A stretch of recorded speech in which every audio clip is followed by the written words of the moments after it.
So I work as a director in an art centre. And it's a pretty great job. I get to think about how to deck this entire building out with cultural activity. I get to think about how art shines inside, but also how it can be a place to understand the world, how it can be a place that tries to get to grips with some of the ideas that are circulating today. And I also think about how it communicates in the city, but also how it takes part in a wider cultural discussion happening globally. So I'm pretty lucky because this building is located right next to a royal park. It's got huge windows, lots of natural light, and I get to work with amazing artists and colleagues. And I think about this place not as a stock exchange, but an ideas exchange. And I'm going to get back to that, but for now, I'd like to rewind. So, like I said, I love my job, but the most exciting job I've ever had wasn't next to a park. It was in central London, in a back alley of Covent Garden. It didn't even have any windows, no lateral light at all. It was in a basement, and I was a low-paid sales assistant. And I hardly got a lunch break, and it was even a bit smelly in there. So how was that so exciting? Well, it was a brilliant record shop, an incredible place. It was a kind of a mecca. People would come from all over the world to visit this place. It was the mid-1990s, and the energy around so much music was exploding and finding new forms and inventing new genres pretty much every day. And it was a hub where people would get together, musicians, DJs, artists of all kinds. We'd listen to music. They would sometimes buy music. We'd have concerts in there as well.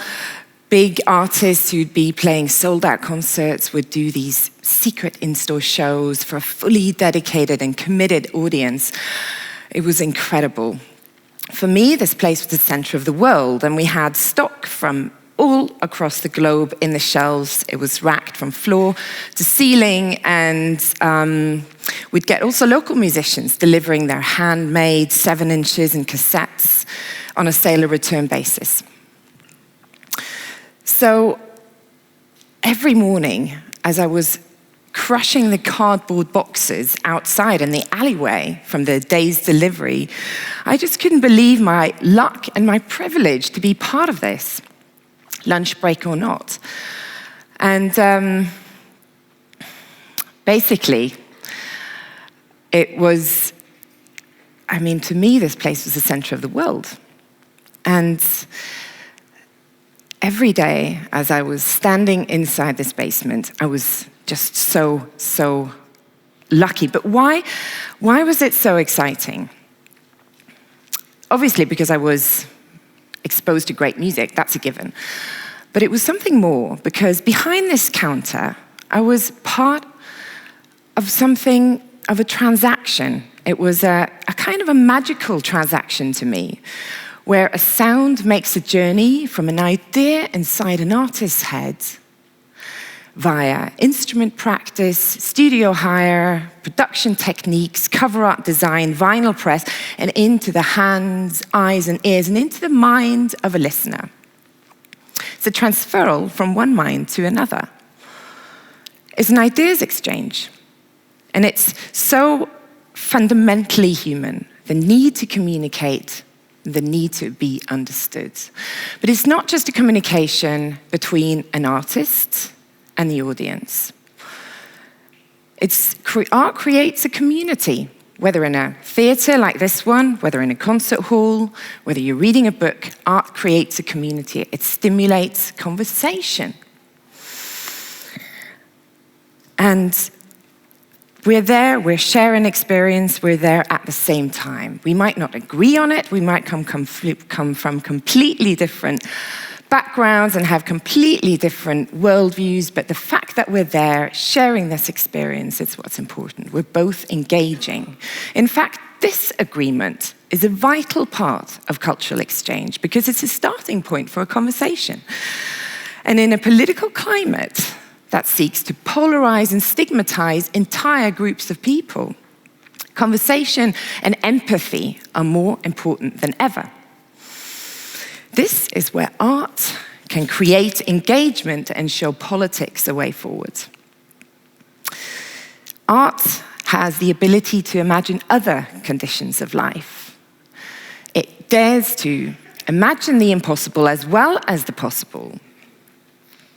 But it also helps us as individuals understand the world from a viewpoint of another. It's such a fundamentally simple thing, a human exchange. But how is this different from talking, like I'm doing now? Well, artistic ideas, they travel differently. They're not necessarily spelled out, but good art can make you feel the world. It can make you think with your whole body. Empathy is a key word here. The social theorist Jeremy Rifkin, he says, empathy is the invisible hand. It's what allows us to stretch our sensibility with one another so that we can cohere in larger social units.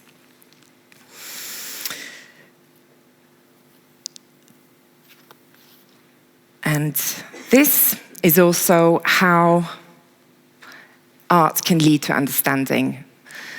The author, David Foster Wallace, talks about this, the late author, David Foster Wallace. He says, entertainment provides relief and art provokes engagement. Really, so simple.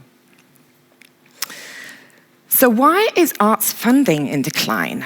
And why is arts and museum visits so low down on school curriculums? I think that any culture that fails to support its artists is only contributing to its own impoverishment and decline. So it's my hope that art and artists will take a much bigger part in society, in social, political, and ecological discussions. So if you are in a newspaper, if you run a media outlet, please, next time you're organizing a panel debate, please consider inviting an artist. And sports.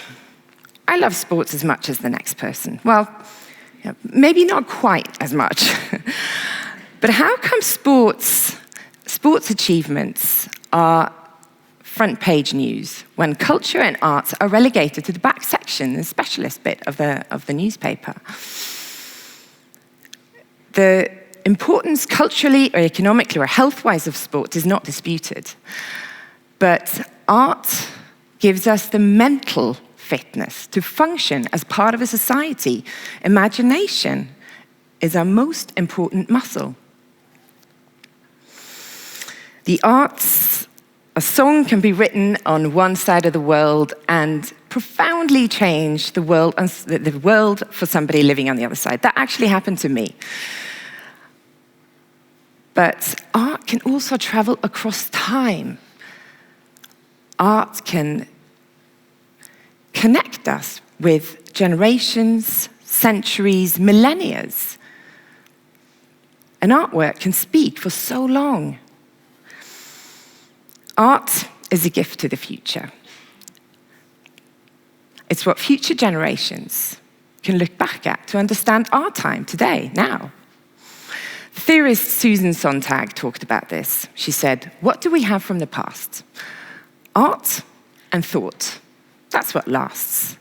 That's what gives us, that's what feeds us, and give them an idea. That's what feeds people and give them an idea of something better.